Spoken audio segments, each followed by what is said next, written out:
It was a bitterly cold evening in late December, the kind where the wind cut straight through your coat and made even the thought of being outside unbearable.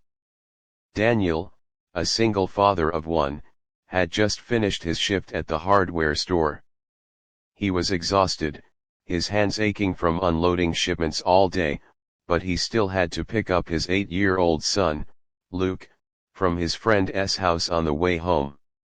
The snow had been falling steadily since morning, and by now the streets were nearly empty. Most people had rushed home before dark, knowing the temperature was dropping fast.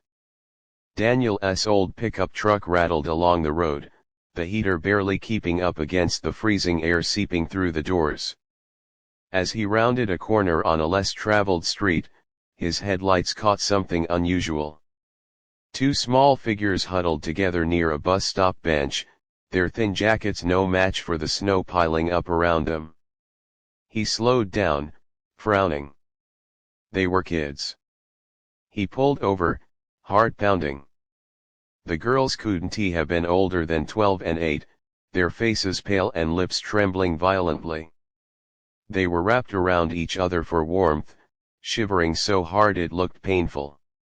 Hey, are you two okay? Daniel asked, stepping out into the biting wind. The older one hesitated, clutching the younger girl tighter. We fine, she stammered, but her teeth were chattering too hard for the words to sound convincing. Daniel crouched in front of them. You're not fine. You'll freeze out here. Where are your parents? The older girl shook her head, eyes brimming with tears. We don't have anywhere to go. Something inside Daniel twisted. He recognized that look, fear mixed with pride, the kind kids had when they were used to fending for themselves. He'd seen it once before, years ago, when his own life had fallen apart after his wife left. Listen, he said gently, I'm not a bad guy. I have a son about your age. Let me take you somewhere warm. There's a diner down the street. We'll get hot chocolate, and you can tell me what's going on, okay? They exchanged a wary glance before the older one finally nodded. Inside the diner, the warmth was almost overwhelming. The girls thawed slowly, their red fingers curled around steaming mugs of cocoa. Daniel bought them sandwiches, which they devoured like they hadn't eaten properly in days. Between bites, their story came out in pieces. Their names were Emily, 12, and Sophie, 8. Their mother had passed away the year before, and they'd been living with a distant relative who drank too much and often left them alone. That night, after an argument, they'd been locked out. With nowhere to go, they'd tried to wait for a bus that never came. Daniel felt anger rising in his chest, but he kept his voice calm. You did the right thing coming with me. We'll call someone who can help. He phoned child services, explained the situation, and was told someone would meet them soon. While they waited, Luke arrived at the diner, confused but quick to befriend the sisters. When the door finally opened, a woman in a tailored coat stepped inside, shaking snow from her heels. She was striking mid-40s, elegant, the kind of person who looked like she belonged in a corporate office, not a roadside diner. Mr. Carter, she asked Daniel. I'm Olivia Bennett, director of the Children's Welfare Foundation. Daniel blinked. He'd expected a caseworker, not someone like her. Olivia knelt to the girl's level, her voice softening. Emily, Sophie, you're safe now. We'll make sure you have a warm place to stay tonight. The sisters clung to each other silently.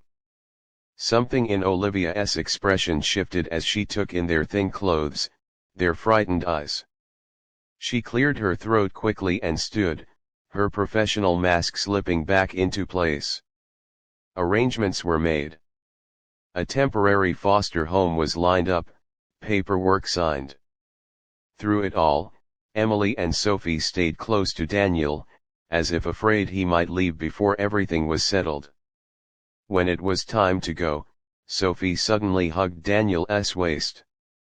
"Thank you," she whispered. He swallowed hard. "You take care of each other, okay?"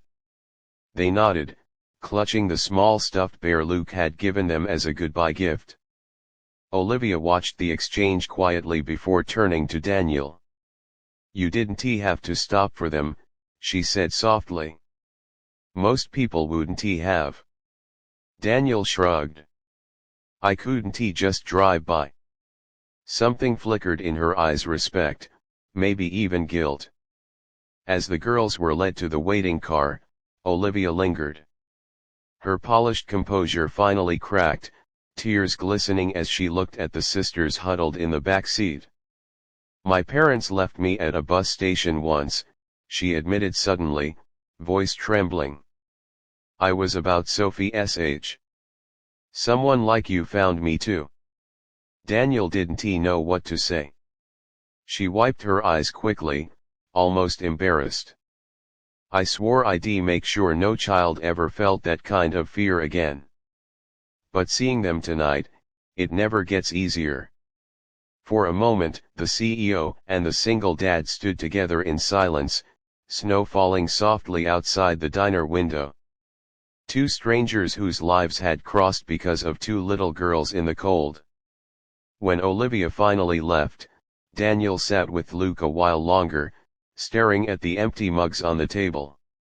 He knew he might never see Emily and Sophie again, but he prayed that wherever they went next, someone would love them enough to keep them warm. And maybe, just maybe, Olivia Bennet, the powerful CEO with tears in her eyes, would make sure of it.